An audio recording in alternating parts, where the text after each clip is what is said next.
Existem outras formas de exploração, que são o turismo sexual, no caso, né, a pornografia, que com a internet ficou mais dispersa, então é muito difícil fazer esse rastreamento de onde esse material está sendo produzido, como é que essa realidade está chegando e afetando as crianças e as adolescentes no nosso estado. Nos interiores, né, o que a gente tem a realidade são os dados trazidos pelos conselhos tutelares. Quando eles vêm com a denúncia, vêm trazer as crianças e adolescentes para fazer a perícia ou para fazer outras formas de investigação. Então, o que acontece muito das meninas, principalmente, serem tiradas de povoados para a sede do próprio interior. E lá elas sofrem outras formas de violência e a exploração, revertendo parte da renda ou para a família que a acolheu ou para a família de origem. E muitas vezes elas não veem isso como uma atividade problemática, como um crime que de fato é, porque a criança em si tem dificuldade de se enxergar como um sujeito de direitos, ela ainda não tem essa percepção de que ela tem esse direito, né? O adolescente também, tendo vivenciado essa realidade desde sempre, ele acha que aquilo ali é parte de um trabalho, é parte da vivência, e aquilo é velado, é aceito e é conveniente naquele contexto, né? Mas é importante a gente atentar para as seguintes nuances. Eu tenho duas situações quando eu falo da exploração sexual de crianças. Eu tenho a parte penal, onde eu estou diante de um estupro, tá? Porque existe a violação da criança, existe a violação do adolescente. Eu estou diante dessa figura penal e tem a figura trabalhista. Eu estou diante da exploração daquela criança. Existem projetos para tornar essa exploração como um crime. Porque, por hora, existe apenas a responsabilização criminal. E essa responsabilização criminal, ela acontece com muita dificuldade, porque existe todo o estereótipo da criança em situação de exploração ser tratada como alguém nocivo à sociedade. É aquilo que a gente costuma falar. Alguns policiais entendem. Desculpem, não me expressei bem. Algumas autoridades policiais fazem cumprir o que prevê a norma de proteção à infância e adotam os procedimentos cabíveis diante daquela exploração. Existem outras situações que a sociedade encara aquela exploração como algo normal, como algo pejorativo. Aquela menina é uma menina de conduta desviada, é uma prostituta, e nenhuma medida de proteção é feita por ela. As medidas de proteção são contra ela. Então, nosso lema da campanha do Dia Mundial de Combate ao Trabalho Infantil foi "É só uma criança", para tentar desmistificar essa questão dela ser uma prostituta, dela ser alguém nocivo à sociedade que tem que ser repudiada. A culpabilidade da A criança. culpabilidade da criança. Aí você entra na estrutura machista, patriarcal, enfim, ela não tem culpa. Ela é uma vítima. E muitas vezes a família dela é responsável por essa exploração, ou é conivente, ou simplesmente omissa. Agora, tem um detalhe em relação às famílias que eu acho que é importante reiterar. Essas famílias, quando a gente fala que elas são coniventes, é como se fosse uma decisão deliberada e tranquila para inserir o seu filho ou sua filha nessa condição. Quanto é algo né? bem distante Seria disso, um tanto né? cruel afirmar isso. Porque nós temos, eu volto a dizer, vários elementos que precisam ser considerados quando você avalia a exploração sexual, né? E todas nós sabemos disso aqui que estamos discutindo. A questão econômica, ela é preponderante, ela é decisiva. De que famílias nós estamos falando? De famílias pobres, de famílias que não têm acesso ao mínimo necessário para garantir a sobrevivência dos seus filhos. E isso impulsiona essas famílias para uma situação como essa. Assim como o trabalho infantil é uma via de superação da miséria, a exploração sexual, que é uma atividade de trabalho, também acaba sendo encarada dessa forma. Essa criança, ou essa menina, ou menino, ou essa adolescente, ela ofere algum recurso e consegue trazer alguma coisa para casa. Né? Excelente colocação. Os dados do Estado do Maranhão, do Disque Denúncia 2016, registram um pouco mais de 2.020 denúncias ao longo do ano de violação de direitos de crianças e adolescentes. Desse total, 464 são de violência sexual. Aí, se a gente fizer aquela conta dos 72% de abuso e etc., e 20% de exploração sexual, nós teremos um pouco mais de 90 casos, né? 92 casos de exploração sexual. Isso é claro que é subnotificação, é um número que não representa a realidade, né? Então, volta à questão inicial que iniciou o nosso debate, né? Trouxe o debate à tona. Nós temos dificuldade de apontar dados reais, de ter números que realmente revelem para nós o quão grave é essa situação.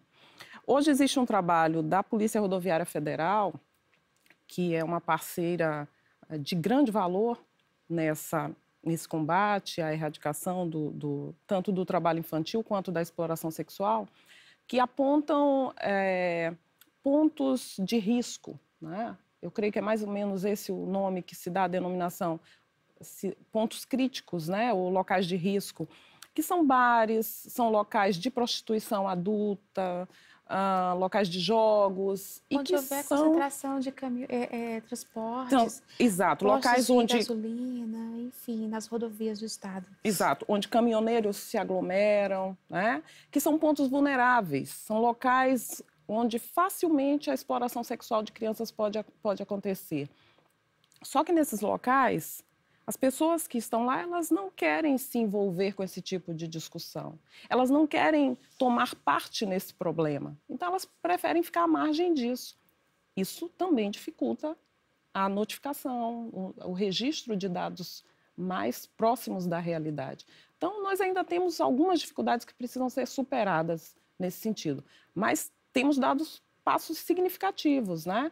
Trazer para o contexto do Dia Mundial de Combate ao Trabalho Infantil a exploração sexual é um passo significativo para que essa temática ganhe a dimensão que ela merece. Agora, é preciso considerar também que a exploração sexual ela não se refere apenas à percepção de dinheiro, de valor monetário pela vítima ou por uma outra pessoa que a esteja, digamos, agenciando. Ela tem muita relação com a recepção de valor de mercadorias, vestuário, de até mesmo uma situação de moradia, ou para aquela criança, ou então para outras pessoas, né? A criança pode ser prostituída eventualmente pela família em favor dessa situação, que é uma situação de pobreza extrema, em que ela recebe, né, bens, recebe alimentos, tem acesso a uma situação financeiramente melhor, mas também em termos de outras coisas, né? Em troca de favores. E em virtude disso, a situação fica cada vez mais obscura, né? Existe toda uma proteção, um não falar sobre esse assunto. Do silêncio dela depende a casa que os pais moram, depende do local que ela mesma mora. Por isso que quando você fala do trabalho infantil doméstico e você traça esse viés com a exploração sexual, é um assunto que pouca gente quer falar, pouca gente quer reconhecer, mas é muito tênue essa linha. Ela está morando na casa de outra pessoa, ela está diante dos seus pais, ela é uma pessoa jovem, existe a beleza própria da juventude e ela é um atrativo. Os conselheiros tutelares, em todas as reuniões, revelam várias situações de resgate de meninas que muitas vezes até engravidaram num contexto de exploração e trabalho. Então, eu acredito que o primeiro passo para se enfrentar à exploração sexual de crianças e adolescentes é entender que é um trabalho remunerado com dinheiro ou com favores, mas é um trabalho, é vedado para menores de 18 anos. É importante apresentar dessa forma, porque nós estamos num país onde a prostituição tem um CBO próprio, tá? E não é criminalizada. Então, os maiores de 18 anos podem exercer a prostituição. Entretanto, aos menores de 18 anos, ela é vedada. Existe a proteção legal efetiva que tem que ser aplicada na esfera criminal, principalmente, que independente daquela criança ou adolescente já ter um histórico de exploração, a situação continua vigente, não existe uma prescrição diante da continuidade, fazer valer a norma que já existe. Se as autoridades públicas que tiverem em suas mãos o poder de aplicar efetivamente essa norma, tiverem acesso aos casos de exploração e puderem trabalhar de forma eficiente, nós vamos caminhar bastante. Agora, o que acontece? É uma rede de proteção que conta com um número pequeno de profissionais. Nossa colega estava falando para a gente nos bastidores como é difícil dar o suporte psicológico dessas crianças no quadro com quantos profissionais? Com 17. Para todo o estado do Maranhão, esse gigante. Como é difícil para o Ministério do Trabalho, com um número tão pequeno de auditores, verificar a questão trabalhista dessa exploração, porque existe sim uma nuance trabalhista correlata, talvez a fiscalização ostensiva nos interiores, mas entendam, tem a parte criminal e ela tem que ser levada em primeira mão, porque a condenação criminal traz todas as outras juntas, tá? Então, eu preciso de uma rede de proteção articulada, concatenada e que tenha um fluxo de atendimento. Eu preciso de profissionais, eu preciso de números.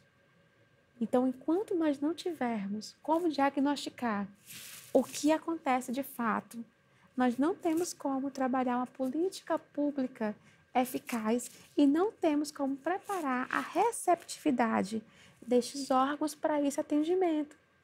É aquela situação, se eu não tenho denúncias, não tem como agir. Não temos como agir.